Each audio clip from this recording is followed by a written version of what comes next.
Olá, sejam bem-vindos e bem-vindas ao nosso curso de formação.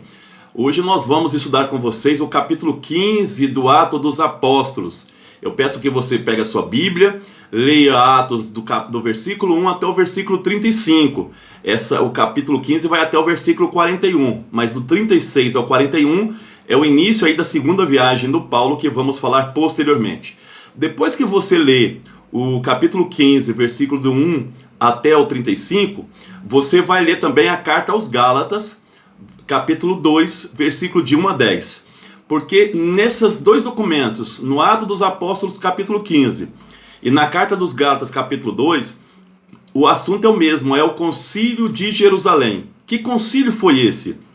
No ano de 49, para muitos especialistas, para outros no ano de 48, a igreja reuniu em Jerusalém uma espécie de um sínodo com as principais lideranças para tratarem de uma temática muito importante. Devemos ou não fazer a circuncisão àqueles que não são judeus? Esse concílio foi um divisor de água, isso você precisa entender. Se a proposta de fazer a circuncisão passasse, o cristianismo continuaria uma seita dos judeus. Mas a proposta do Paulo e do Barnabé é a proposta que vai passar. Cristãos de origem gentílica, os chamados pagãos, não precisam fazer a circuncisão. Essa foi a proposta que foi aí vencedora, vamos dizer assim. Mas nós vamos entender esse processo lendo os dois textos, porque o Lucas ele aborda um aspecto e o Paulo na carta aos Gálatas aborda um outro aspecto importante. Vamos então falar primeiro do Ato dos Apóstolos, depois eu ponho a diferença aí da carta aos Gálatas. Mas é importante que você faça a leitura. Primeiro ponto importante é perceber que algumas pessoas vindas da parte de Tiago é o irmão do Senhor, chegaram lá em Antioquia da Síria, onde moravam Paulo e Barnabé, e começaram a dizer que os gentios que estavam se convertendo ao cristianismo deveriam fazer a circuncisão. Paulo e o Barnabé não aceitam e vão até Jerusalém para encontrarem com os apóstolos e os anciãos. O Ato dos Apóstolos fala que junto com Paulo e Barnabé, alguns membros da igreja também subiram a Jerusalém. Quando nós lemos a carta aos Gálatas, o Paulo diz que apenas ele, Barnabé e o Tito, um grego não circuncidado, subiu com eles dois para Jerusalém. Então aqui já há uma primeira diferença. Para a carta aos Gálatas, 3 pessoas subiram a Jerusalém: Paulo, Barnabé e Tito. Lucas dá uma margem para interpretar que outras pessoas subiram. Aí, quando estão indo para Jerusalém, o Atos dos Apóstolos fala que o Paulo e o Barnabé, eles na Fenícia e na Samaria, foram aí mostrando, vamos dizer, os resultados da primeira viagem apostólica.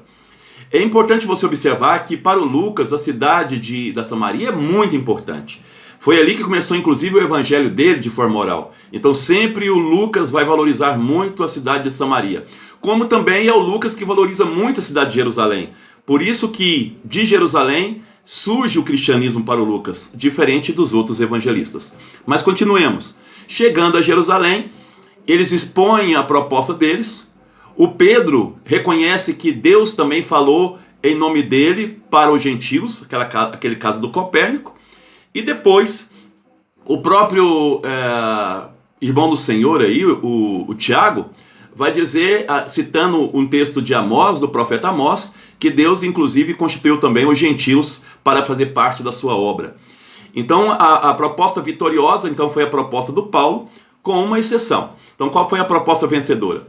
Eles escreveram uma carta, e é interessante que ela começa o Espírito Santo e nós, quer dizer, a obra vem do Espírito Santo. Vocês já aprenderam comigo que o Espírito Santo ele é aí uma temática importante para o Lucas. Então eles escrevem uma carta, essa carta vai ser encaminhada junto com Paulo, Barnabé, um homem chamado Judas e outro chamado aí Silas. Eles vão até então Antioquia da Síria e vão lá divulgar que não é necessário que os cristãos façam a circuncisão. Contudo, que é de bom tom que eles guardem algumas práticas culturais, como não cometerem a fornicação, a prostituição, que eles guardem a questão das práticas alimentares, algumas, como não comer carne aos ídolos, não comer carne sufocada com sangue, que são práticas culturais. Por que eles exigem isso? Porque, segundo o próprio Atos dos Apóstolos, nas sinagogas ainda existem muitos judeus, para não ofender esses judeus, que esses cristãos convertidos façam isso. É interessante que lá em Jerusalém, quem incentiva aí a prática da circuncisão são os fariseus convertidos, o que mostra para nós que tem muitos fariseus que converteram ao cristianismo, como nós já trabalhamos com vocês. Quando a gente lê a carta aos Gálatas, o Paulo ele não diz essa questão nem de carta, nem de que Silas, nem de que Judas foi com ele, e muito menos essa questão de guardar as práticas culturais judaicas. A única coisa que ele fala é que não era para fazer a circuncisão e que a comunidade, os apóstolos, junto com os anciãos, pediram para que eles lembrassem dos pobres. E o Paulo vai dizer que fez isso de forma muito clara. Tanto é que é o Paulo que vai fazer as coletas para a igreja de Jerusalém.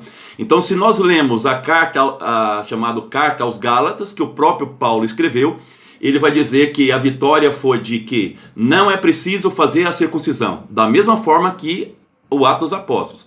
Qual é a diferença dos dois documentos? A Carta aos Gálatas, capítulo 2, versículo de 1 a 10, fala que nenhuma concessão foi pedida a não ser cuidar dos pobres. Atos dos Apóstolos, uma concessão. As práticas culturais devem ser guardadas, menos a questão aí da circuncisão. Então esse é o meu termo que foi encontrado. Lucas, como eu lembrei para vocês, ele é um conciliador. O Paulo, ele já é muito mais direto em relação àquilo que ele acredita. É isso aí, eu espero que vocês tenham gostado. No próximo encontro nós vamos entrar então na segunda viagem do Paulo. Não deixe de ler, portanto, o capítulo 15, versículo de 1 até 35. Mais um detalhe, o versículo 34 do capítulo 15, em muitos documentos antigos, ele não existe. É possível que as comunidades tenham acrescentado. Dá uma olhadinha aí depois. Um abraço, fique com Deus.